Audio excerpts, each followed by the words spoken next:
in the course of this discourse. First of all, there was a clear collaboration between the Kenyan government and Nigerian government. I'm happy now that they are denying the fact that Nnamdi Kanu was arrested in their place and also handed over to Nigerian government. But I can assure you that by the time we finish with them at the international court, they will never remain the same. What's important at this stage, and I've already made known to the world, is that he was arrested at the airport on the 19th day of June 2021. And he was taken to an unknown residence. That is a fact. He wasn't taken to a custody, and they recognized the official custody of the police over there. He was taken to an unknown residence where he was subjected to inhuman treatment. Nnamdi Kanu was tortured, maltreated, and beaten, mercilessly beaten. So these are facts within our knowledge, confirmed by him to us. So after spending 8 days in their custody, illegal custody, they now beckoned on the Nigerian counterpart to come for him. And by the time they came, Nnamdi Kanu was apparently unconscious at the point they came to pick him. He was unconscious. He was near lifeless at the time they were back taking him to Nigeria. So, and consequently they brought him here. So now, to tell you the level of their conspiracy and the desperation to get him jailed at all costs by enemies, they brought him here on a Sunday, and the federal government is fully aware that I'm the lead counsel to Nnamdi Kanu, and there's a charge against him before the court, which has been subsisting has been going on, because after invasion of his premises on the 14th of September 2017 by the Nigerian military and soldiers, who killed over 28 persons in his house, and by act of providence he was narrowly escaped, we filed an application before the court for an inquest into what transpired in his house on the 17th of September 2017, for court to inquire as to what happened in his house, what led to his disappearance. And we are still in this process, because that is fundamental. This is a person that has expressed to the world that he is ready to come for his trial on October 14th, 2017. He wasn't planning to leave the country. He wasn't planning to run away from the trial. He was ready to come for the trial on October 14th. The matter was stated for commencement of trial. Then on September 17th, his house was invaded. So to tell you that the government was not ready at the time to prosecute him, because they have no evidence to establish even the charge preferred against him to even date. So they went after his life.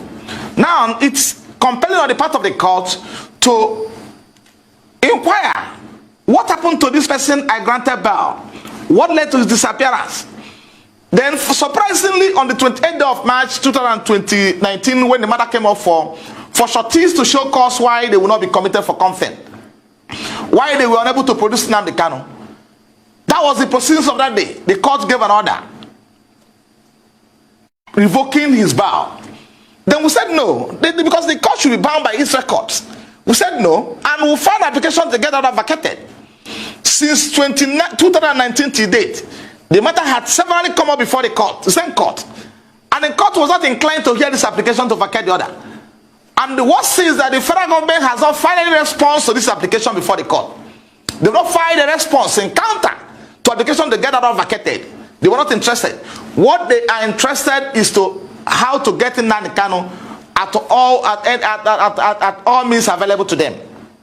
So now he was brought into this country on Sunday after being detained, maltreated, subjected to all forms of inhuman treatment, and inflicted with severe injuries on account of handcuff that lasted on his hands for over 4 hours till before he was brought to court. And you can see him on handcuff in court on that day. Those injuries are still there, and a number of medical issues he's having today on account of what was the kind of treatment that was meted out to him. So they took him to court on a Tuesday. Labaran Chaibu Labaran, who is the counsel that was in court on that day representing federal government, is fully aware that Badesifanye Ejiofor is the lead counsel in this matter. And I've been in court with him in all cases affecting Nnamdi Kanu and IPOB. He never extended the courtesy of informing me that this matter, that my client was arrested was abducted, because in this case wasn't arrested. So but when we get to that bridge, we'll cross it. He was abducted and kidnapped from Kenya and brought into this country. So now he didn't feel it confident, didn't see it confident or didn't appropriate to inform me that my client was arrested and been brought to court on Tuesday. So that shows there's a collaboration between the government in question, as we stand today, and the people we are appearing before them. Because if at all there was any element of iota of transparency in what they're doing, is compelling on the part of the AG, not the lawyer representing the Federation, to inform me that they are coming to court on Tuesday, so I can come to court and see my client. I don't know what happened, and this is quite from what happened. So on Tuesday, they took him to court, and the court asked them, "Where is Barrister Jofo? Is he not in court? Was he not informed?" They said no. They arrested him and brought him to Abuja on Sunday, and he's called today.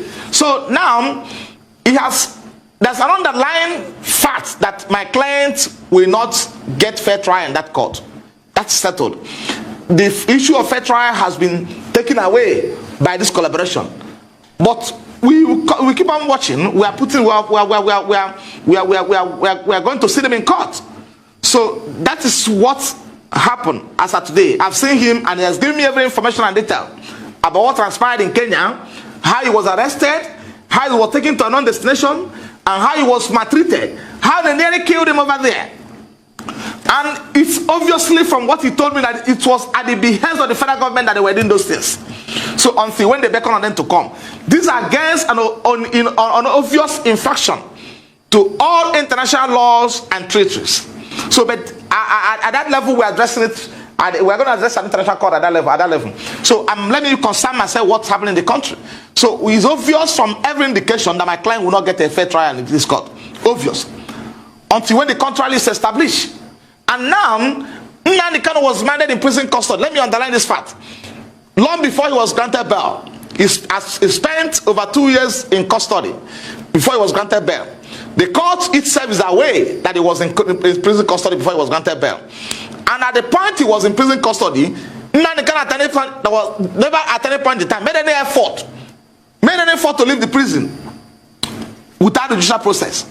Now they remanded him in DSS custody, where they made it near impossible for his relatives. He is under a debilitating health situation. He has a medical condition that needs to be addressed as quick as possible, because it's only a living that can face trial. So this I can stop at this time. You will recall that on the day he was taken to court, that was last week Tuesday, Nnamdi Kanu was allowed to address the court because I was not in court. I was not in court. So that enough shows you that's the problem. Nnamdi Kanu is not a lawyer, and he has no competence to address the court. He might address the court, because if needful was done, I would have been in court to address the court, and also apply to the court that he should be remanded in prison custody. So that is a clear violation of his constitutional right to a fair trial. So because I was not in court, he was allowed to address the court. So that shows you that there is more to it than meet the eyes. Because Labaran has my number. The office of AG has my number. They have simply put on a call across to me that they've abducted, whatever they call it, they classified it as my client somewhere in Kenya, and brought him to here. And I take him to court on Tuesday to continue his trial. Then I'll be in court on Tuesday. And also convince the court on the reason why he should be sent to prison, to correctional center. But in this case, the court allowed him, which is abnormal, which is unethical, allow him to address the court.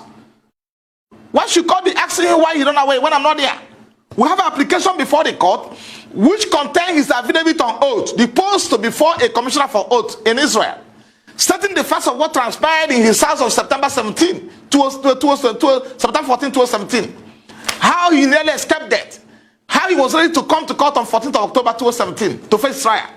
Then this are before the court, and court never entertained it. Court never entertained it. These are record black and white before the court.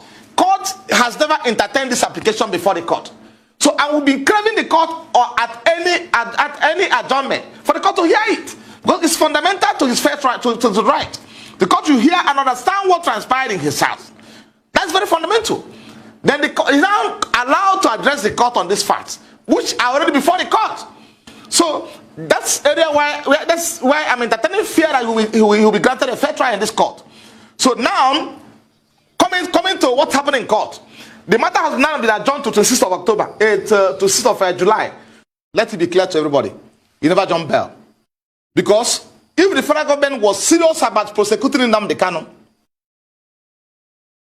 if they are serious about prosecuting him, they will allow him to come to court on September 14th, 2017, October 14th, 2017, to face his trial. Are you telling me that soldiers that invaded Nnamdi Kanu province are not from Abuja? Are they acting where they acted under the instruction of someone in Abia State? The answer is no. They came from Abuja. They have the instruction of the federal government to go to his house. So and they are fully aware that Nnamdi Kanu was scheduled to be in court on October 14th. And in one of his broadcasts prior to the invasion of his premises, he told the world that he's coming to court with over 1 million members of IPOB. He informed the court of the world. So when they allow him, if I have any case against him, to come to the court on October 14th, probably at the end of the proceedings, they will arrest him. So he never jumped bail. This is a person, okay, assuming without considering to the fact that they succeeded in killing him on 14th of October, on September 14th, when they invaded his premises, will we be talking about his trial today or not? The answer is no. Because it's only a living that can face trial, and nothing more. If he was abducted, they succeeded in abducting him on that day they invaded his premises and killed over 28 persons, civilians or uncivilians, then we should be talking about what I'm saying today. So, but by act of providence, he will never escape being killed. So these are people who are fully aware that he was scheduled to be in court on October 14th for his trial. And in Abuja here. So why can't you wait for him to come to court if I have any case against him? So, and we have supplied the court these facts. We have supplied the court circumstances that led to his disappearance from court. We have informed the court and convincingly that Nnamdi Kanu was ready to start his trial. But for the fact that his life is under threat. So the court is under compelling obligation to listen to the applications before him. Let me say this to you, because it's important for us to inform you appropriately. And whatever I'm saying today to you today, I will furnish you with documents to that effect, black and white.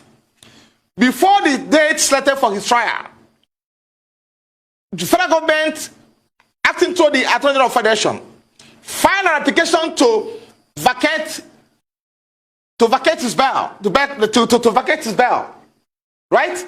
On the premise that he has violated his bail condition. This application was filed in black and white and served on me. And I responded to that application because it's a matter for court to decide. We cannot at this stage, at that point in time, or probably during that period, determine when Nnamdi Kanu violates his bail condition or not. And also, I want you to appreciate the fact that I had also filed an application to vary their bail condition before they file their own. So this is a pending application before the court. The court for the court to hear my application to vary his bail condition, hear the one filed by the federal government that he has violated the bail condition, and also hear the one I filed in reply to one federal government filed, stating that Nnamdi Kanu never violated his bail condition. So they're supposed to hear those applications. The court is under a duty to hear those applications and make decisions